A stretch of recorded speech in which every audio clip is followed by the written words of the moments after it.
रोहित की दीदी समीक्षा की शादी अर्पित से हुई थी। रोहित 20 साल का था जो कि अपना पूरा दिन मोबाइल पर ही निकालता था। कभी पबजी खेलता तो कभी यूट्यूब चलाता। एक दिन अर्पित और समीक्षा समीक्षा के मम्मी पापा से मिलने आते हैं और देखते हैं कि रोहित मोबाइल से हटने को तैयार ही नहीं है। अरे रोहित, तुम्हारी तो आईआईटी की परीक्षा है ना, तुम तैयारी नहीं कर रहे हो परीक्षा की? वो सब तो मोबाइल पर ही हो जाएगा। ये देखिए, ये है गूगल, इससे जो भी पूछो वो सब बता देता है। आखिर कागज क्यों बर्बाद करूं? अरे पर तुम इन प्रश्नों की तैयारी बिना लिखोगे कैसे? उसमें क्या है, ये देखिए नोटपैड, बिल्कुल कॉपी जैसा है, इसी पर कर लूंगा। हम जब तुम्हारी उम्र के थे तब हम दोस्त मिलकर प्रश्न हल किया करते थे। उससे हमारी हैंडराइटिंग की भी प्रैक्टिस हो जाती थी और समय का भी अंदाजा लग जाता था। और फिर साथ में हम एक दूसरे की मदद भी कर देते थे अगर कोई अटक जाए तो। आपका जमाना अलग था जीजा जी, अभी जमाना फास्ट और स्मार्ट हो गया है। जमाना क्या, अब तो फोन भी स्मार्ट हो गया है। समय के साथ बदलना पड़ता है जीजा जी। अब बस भी कीजिए आप, हर चीज को लेक्चर में बदल देते हैं। रोहित अच्छा कर लेता है परीक्षा में। इतने में अर्पित के सास ससुर जी आ जाते हैं हॉल में और अर्पित इस बारे में बात नहीं करता। हालांकि अर्पित को लगता तो है कि पूरी तरह मोबाइल पर लगे रहना सही नहीं है, पर वो इस बात को और नहीं छेड़ता। ऐसे ही 2 दिन निकल जाते हैं। समीक्षा, मुझे काम से फोन आया था, मुझे वापस काम पर लौटना पड़ेगा। पर हमें आए हुए तो 2 ही दिन हुए हैं, अभी चले गए तो माँ और पापा को अच्छा नहीं लगेगा ना। अच्छा ठीक है, तुम रुक जाओ, मैं काम खत्म करके फिर लौट आऊंगा। एक काम कीजिए ना, परसों रोहित भी परीक्षा के लिए निकलेगा, आप उसी के साथ निकल जाना। दोनों वैसे भी बात नहीं करते, साथ में जाएंगे तो हो सकता है आप लोग आपस में बातचीत भी करने लग जाओ। ठीक है, मैं काम को 2 दिन टाल सकता हूँ। उसी रात जब सब खाना खाने बैठे थे तो अर्पित अपने जाने की खबर बाकी लोगों को बताता है। मुझे काम के लिए वापस जाना होगा। अरे बेटा, पर अभी तो तुम आए हो, इतनी जल्दी चले जाओगे? नहीं माँ जी, समीक्षा यहीं रहेगी और मैं जल्दी काम खत्म करके वापस आ जाऊंगा। ठीक है, काम भी जरूरी है। वैसे कब निकलोगे बेटा? 2 दिन में।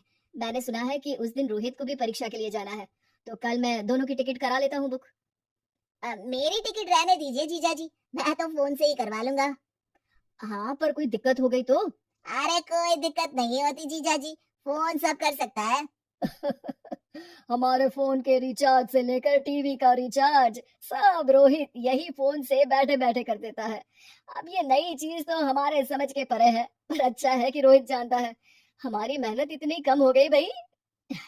हाँ, पर अगर टिकट नहीं मिली तो?